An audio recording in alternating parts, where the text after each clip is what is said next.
O que nós presenciamos é, no primeiro instante em que é formulada por Marx a questão da luta de classes e a teoria da luta de classes e a história da luta de classes, você tem uma forma de aparecimento da sociedade para si própria altamente simplificada e polarizada.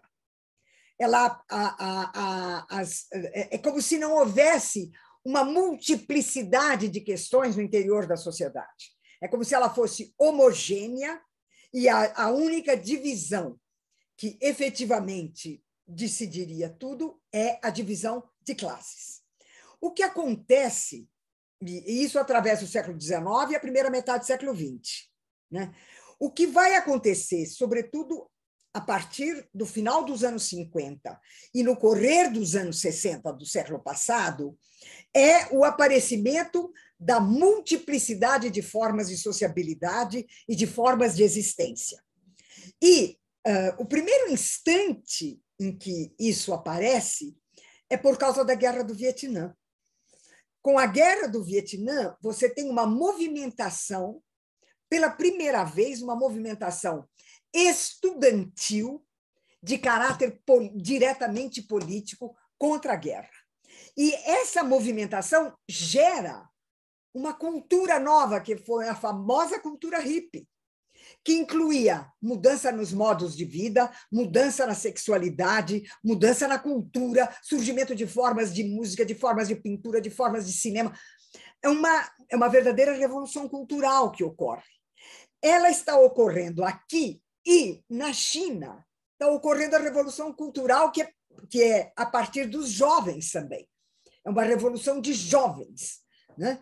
E isso repercute depois, no caso da França, da Alemanha e vem dar no Brasil. Então, o primeiro instante da diferenciação é um instante que aparece como luta dos jovens contra a sociedade estabelecida e, sobretudo, dos jovens que vêm do mundo universitário e se rebelam. Eles começam se rebelando lá nos Estados Unidos contra a guerra, depois eles se rebelam contra o mercado, então eles politizam em termos econômicos, isso passa para a França, vai nessa direção também, e assim vem a ideia da universidade crítica. Então, você tem um primeiro instante em que a gente pode dizer que a primeira diferenciação que se manifesta como um movimento organizado é o dos jovens, e, em particular, o do mundo universitário.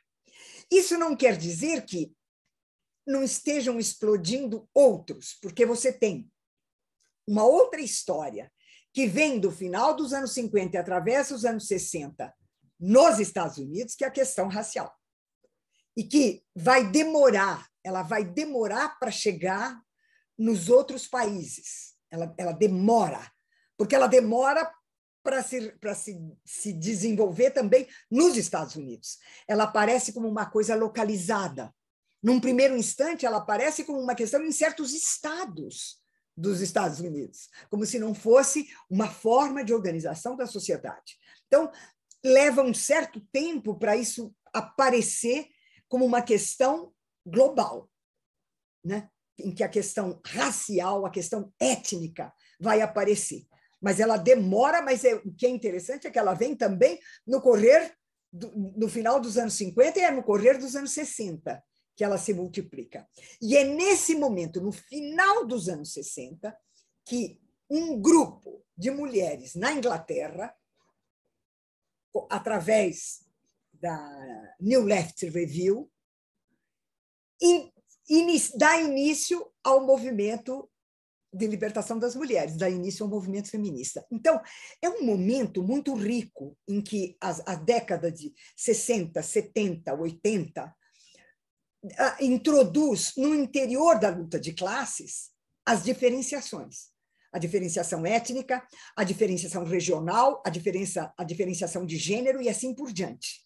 Bom, num primeiro momento, os partidos de esquerda não estão preparados para isso.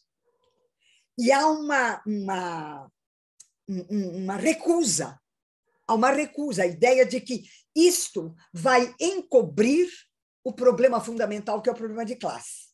Então, o feminismo, o mundo hippie, o mundo universitário, as revoluções culturais, elas todas ficam, de alguma maneira, colocadas como necessárias e um risco para a luta central, que é a luta de classes. Demora muito para se perceber o quanto cada uma dessas questões está completamente entrosada na questão da luta de classes. E que a posição das mulheres não é a mesma se você é da alta burguesia, se você é uma doméstica. Que a posição não é a mesma se você é uma africana e se você é uma inglesa. Ou seja, a diferença social, a diferença econômica, a diferença cultural, elas vão aparecendo. Né? Então, o primeiro instante desses movimentos é um instante em que eles se unificam para se diferenciar de todos os outros. Então, isso aconteceu com a questão étnica, isso aconteceu com a questão feminina, está acontecendo agora com a questão de gênero. Mas vai haver uma dinâmica no interior da questão de gênero em que ela vai ser atravessada pela discussão econômica e política e ela vai ser atravessada pela questão das classes. Então, o que mudou? Eu penso que o que se enriqueceu foi a ideia de luta de classes. Em vez da luta de classes ter se apagado, ela se ampliou e ela se enriqueceu a cada passo. Agora, essa ideia, você vai ver na segunda parte do curso, na parte sobre democracia, é inseparável da questão democrática. Porque se você pensar a democracia como criação de direitos, em todos esses movimentos, o que você tem é um movimento não só de reivindicação de direitos, mas de criação de direitos, de invenção de direitos novos. Então, é uma coisa gigantesca. Mas a gente tem que ter paciência histórica. Tem que ter paciência histórica, porque o primeiro instante é sempre o de uma separação. Então, todo mundo olha a questão do gênero, dos transgêneros, e não é isso. Ela ela vai se incluir na questão dos movimentos sociais. Então, e no caso do Brasil, se você pensar que você tem os movimentos sociais, você tem o movimento da reforma agrária, que esse é diretamente de classe. Você tem o movimento da pobreza urbana, que é diretamente de classe. Mas você tem isso cruzando com essas outras questões. Né? Então, é um momento muito rico, de muito difícil compreensão, e com essa aparência de um apagamento ou de uma diminuição da luta de classes, mas ela está lá, ela está funcionando e ela emerge. Tá?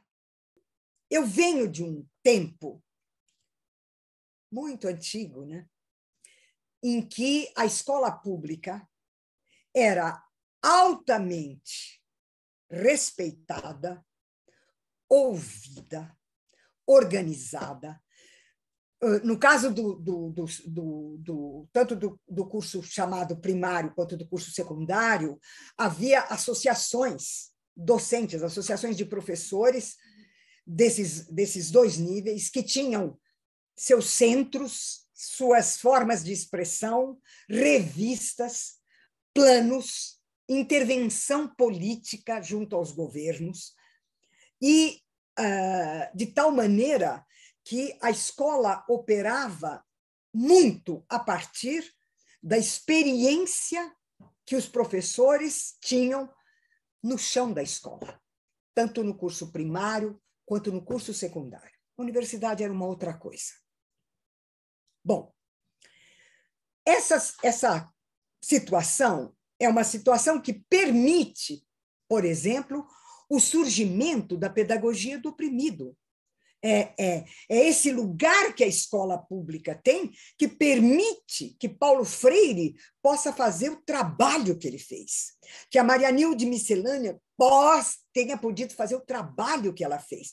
Todo esse longo e importantíssimo trabalho que foi feito decorre desse lugar preponderante que a escola pública tinha. E no caso da escola secundária, você tinha, ela preparava para a escola chamada Escola Normal, que formava os professores primários, e preparava para o curso universitário, que formava os professores do secundário, fora as profissões liberais. Então, ela era o sustentáculo. E mais, as escolas privadas existentes eram as escolas religiosas. Eram setores religiosos, tanto católicos quanto protestantes, que tinham algumas das suas escolas, né? E que eram consideradas escolas honestas, mas inferiores à verdadeira escola, que era a escola pública, primária e secundária. Essa mudança se dá com a ditadura. Por quê? Porque no momento em que a ditadura se implanta,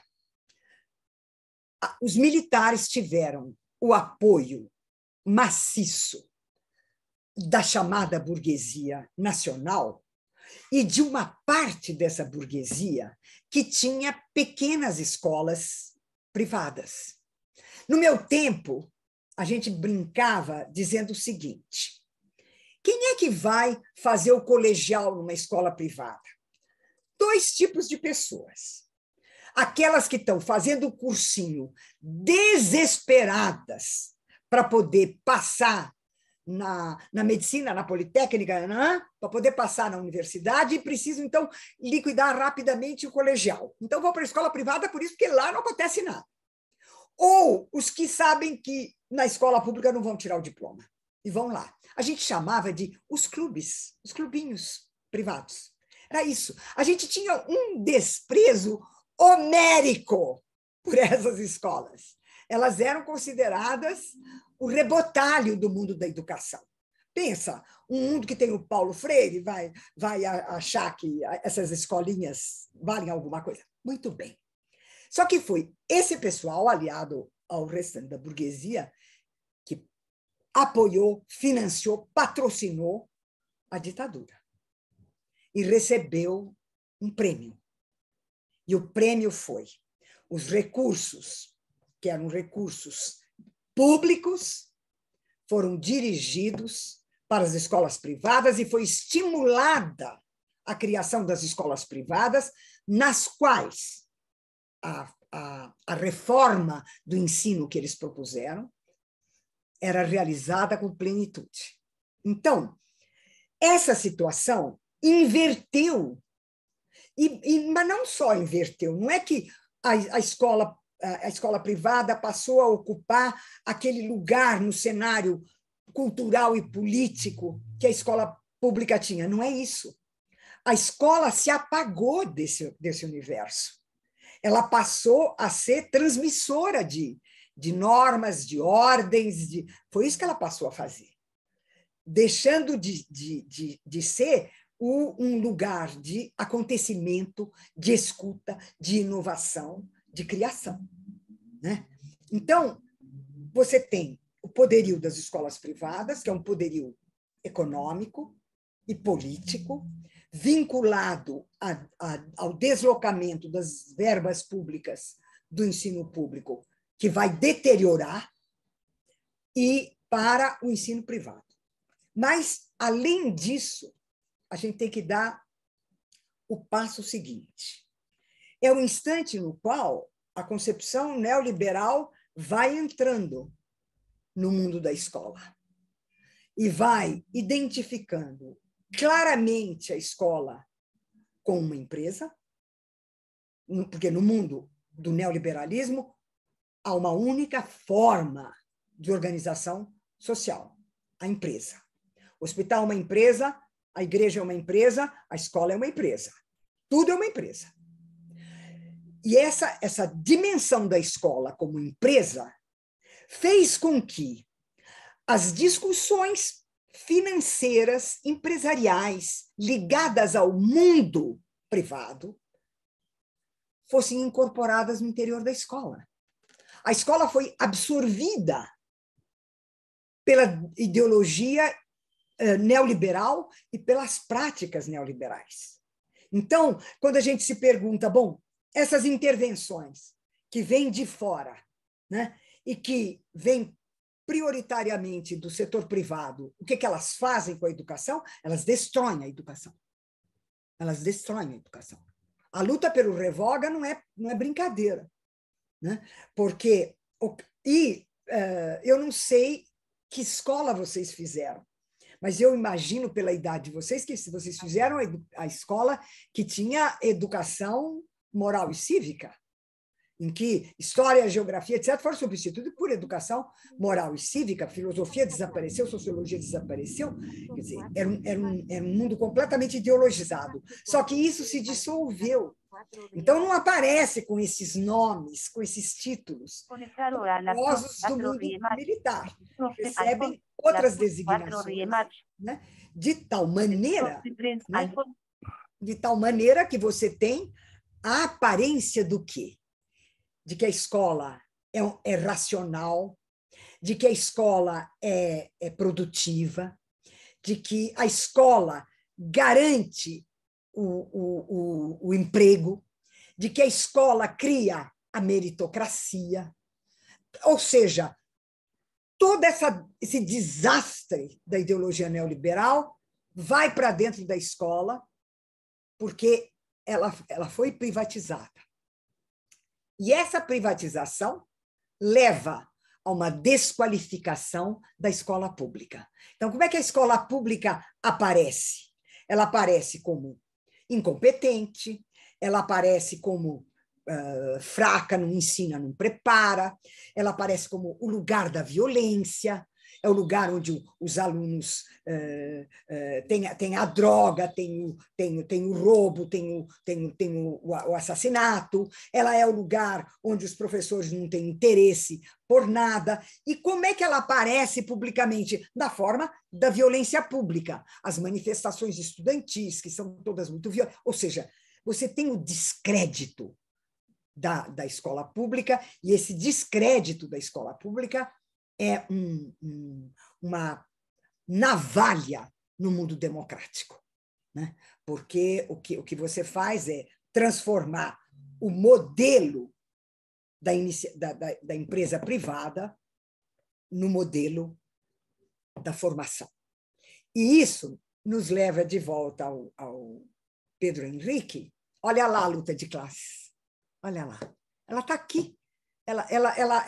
Ela não aparece, ela parece que está apagada, mas ela está inteirinha aqui. Você não tem, senão, luta de classe aqui, o poder da burguesia aqui, na sua forma mais direta, né? Que pega a infância, a juventude e os adultos, né? E é esse o significado dessa intromissão externa, né? Porque, na verdade, ela é a maneira pela qual você empresaria, né, a formação. A ideia de que você pode empresariar o pensamento, né? As artes, é uma coisa terrível, né? Então, quando no final aqui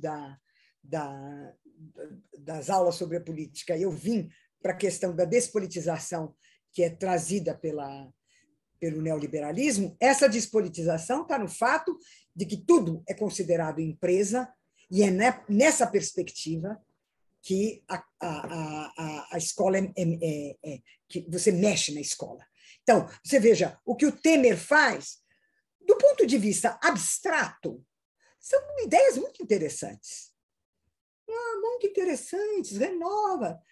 Aí vai lá ver como é que isso é feito, que recursos há, que pluralidade, não há nada.